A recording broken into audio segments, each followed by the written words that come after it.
We are here with Dr. T.J. Rosandich, the President and CEO of the United States Sports Academy for the last 7 years, correct?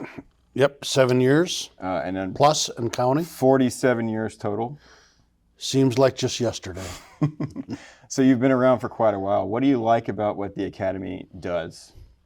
Well, clearly the Academy fills a need in society. If you go to the mission statement, it's really all about preparing young men and women for careers in the profession of sport, not only in this country, but around the world. And I would submit to you, if you look at the alumni surveys that indicate the number of our graduates that are working in the profession, the gross number altogether of those that have received a credential of one sort or another, not necessarily restricted to degrees, but are working in the profession all around the world, as a matter of fact, then I would say that the Academy has made a true contribution. What kind of work do our graduates do around the world? That has run the gamut from high-level coaches in this country. We have Division I coaches, administrators working in professional sports, collegiate programs, which is near the pinnacle of high-performance sport in this country. But by and large, we have graduates working as rank and file sport administrators and coaches at all levels across, the performance pyramid. Looking abroad, we've had elected officials, people in the parliament in Singapore and Bahrain, Olympic officials in various national Olympic committees, administrators at all levels, coaches at all levels. So really, the individuals who have gone through academy programs have gone out to serve in the sport profession literally around the world, as in keeping with our mission statement. So you mentioned the performance pyramid. I'm interested to hear if you can kind of explain that. Okay. Basically, sports is a hierarchy. When you think about it, there's the grassroots level that include folks in elementary and middle schools to high schools to colleges and then to high performance. And so the pyramid, if you think about it, grassroots at the bottom and high performance at the top, it's a feeder system. And you'll notice that it tapers towards the top as people move from level to level to level. So in this country, the numbers vary, but it is thought that in excess of 30 million kids are playing sports one way or another, K through middle school. At the high school level, according to figures from the National Federation of High School Sport Associations, the NFHS, probably 28 million kids are playing in some form of organized sport, interscholastic sports, school against school, with referees and marching bands and the whole 9 yards.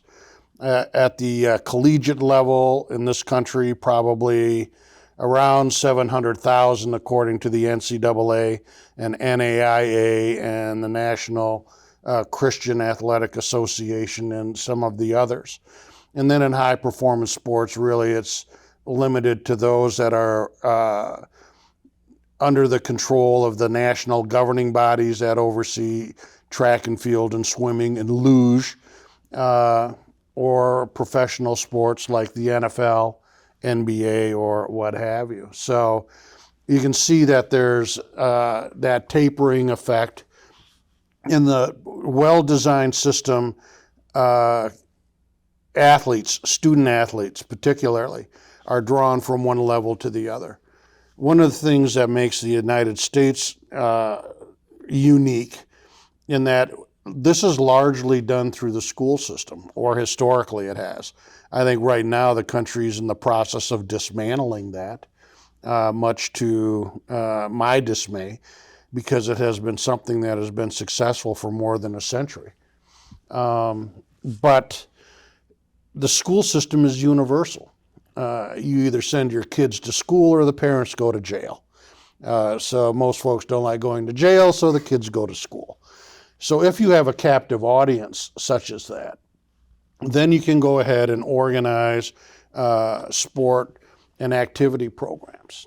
And I think that is so important, to add another dimension, to the life of the youth, growing up. There's no question that youth benefit from participating in sport in probably more ways than I can enumerate in a conversation such as this. So you kind of touched on how sport can benefit society, sport can benefit youth.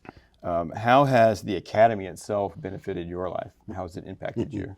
Well, considering that I've basically lived most of my professional career doing things for the academy in one form or another, certainly has put bread on the table. But much more than that, I have been truly blessed, and I'll be the first, to tell anybody that. I have been afforded the opportunity to meet heads of state, because just about every country in the world has a real interest in the national sport effort and what is going to happen to their citizenry. And going back to the first part of that question, I worked with the International Labor Organization, a UN affiliate. In fact, the ILO was the first national or international organization to be drawn into the United Nations when it was formed at the end of World War II. But they did a meta-study and found that aside from reading, writing, and arithmetic, there was no better activity or vehicle to prepare youth for meaningful roles in society. Every sport has rules. Well, every workplace has rules. So if you can learn to, play by the rules, you're going to do okay in the workplace. Values such as teamwork, self-sacrifice, self-discipline, time management, how to win, but equally how to lose, which seems to be a lost art these days. All of these kinds of very important values are best inculcated in individuals through participation in sport. So being able to convey that, to organizations, central sport organizations, ministries of sport, all the way up to the president level in some instances, has been a really unique opportunity that many individuals are afforded the opportunity to do. And for that, I'm thankful. As you prepare for your own retirement here, what do you think are the Academy's strengths going into the future? The Academy's strengths are many, in my opinion. The Academy has the benefit of focus. We are all about sports. However, we've added the general education core and an undergraduate degree program, but historically, we have been able to focus on the single, professional discipline, that being sport and all of its subsets like management, coaching, exercise science, and what have you. If you can bring focus to an area, then you have abilities that organizations that are very diffused do not have. The Academy has always been an early adopter of technologies. Because of the work that we were doing in Saudi Arabia, I was a part of that. The language is not Latin-based. It doesn't have our alphabet. It's script. But to go ahead and transmit documents, it's not like I could type it out on a telex or do anything like that. So we had to have a means to send information back and forth. And so we were among the first to ever get a fax machine, if you can believe that. In fact, we had a fax machine before most people yet faxed things too. And that was because we had to transmit documents in Arabic. Beyond that, we were among the first with distance learning. Even though the Academy had a correspondence program since inception in '72, it was formalized in the early 1990s through a process of formalized distance learning. And in doing that, we were approved for distance learning delivery in 1996. And then we put our first courses on the web in 1998. When I talk about early adopters, I remember that we were among the first in the state of Alabama, the United States for that matter, to have a website.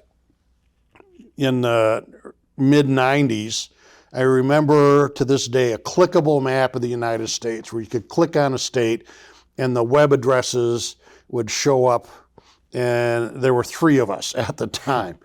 Us, University of Alabama, and a commercial operation over in Mobile called QMS, Quality Microsystems, that were making printers and what have you. So, that's a representative of that. We place enormous effort in, I probably have more instructional design people and technicians running the networks and whatever than resident faculty at this point. But it's all about preparing a quality product. And so we put far more resources into courseware that meets the needs of our students to give them the skills that they will need to be successful in their profession than a lot of organizations do. I've often quipped that if you want a job for life, become an instructional designer, because there's always going to be a need for more courseware.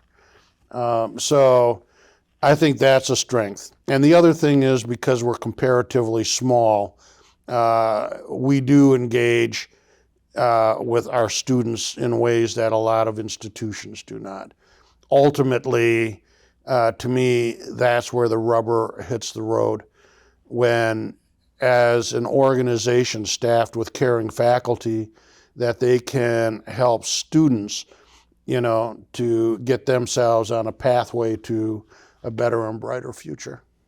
So obviously here at the Academy, we teach people to go into the profession of sports. We teach coaches and sports managers, athletic trainers, and different parts of the field there. But why is sport an important field to go into? Why is sport important? Well, first of all, and it varies obviously from country to country, and I've always had an international orientation. But in this country, sport is important at so many levels. I've already described how it's a vehicle for preparing youth for meaningful roles in society. The fact of the matter is that there's solid research that has been done both in Europe and the United States that suggests that, not suggests, but has empirically proven that student athletes do better academically in school. Student athletes enter the profession upon graduation at a higher level than their non-athlete peers. Their career trajectory after they enter the profession, they got a leg up already, but then their progression in the career tends to be better, steeper, and so their outcomes for their entire life are better. Those that have engaged in sport, enjoy sport, are physically active, will lead better lives, overall health-wise, and the way that you engage with people around you playing sports, whether it's golf or tennis, lifetime sports. And the other part is that sport is an integral part of American culture. I would suggest to you that the United States is a sporting nation. You can't swing a dead cat without running into some form of sport, whether it's attire or going to games, the social facilitation of going to games and being with peers that love the sport and the team and whatever. I mean, all of that plays a major role in society. So the final question for this segment. So what are you going to miss most about daily work here at the Academy? To be perfectly honest, every day is different. This weekend, I had a delegation from Africa where we were planning the development of sport education programs, throughout the continent, and how we are going to go about doing that, why we are going about doing that to meet the needs of the people there, particularly in under-resourced areas. So that's, one example. And so today it was 2 hours with Investment Council talking about managing the Academy's endowment in a very uncertain economic environment. The day, and I also wrote a letter to the head of the Senegal Olympic Committee right after that particular meeting. Yesterday I was interviewed on television, by 2 different stations here in the community. The amount of things that I have to write, both in correspondence to the people with whom we work, but general writing about topics of interest. So my life is very, very diverse. It's a fair number of challenges. And it certainly is interesting, to say the least. I'd say that sometimes it keeps me up at night, but I won't go there. So yeah, it's sort of a bittersweet thing. After 47 years of being in the saddle, I'm looking forward to doing something a little bit different.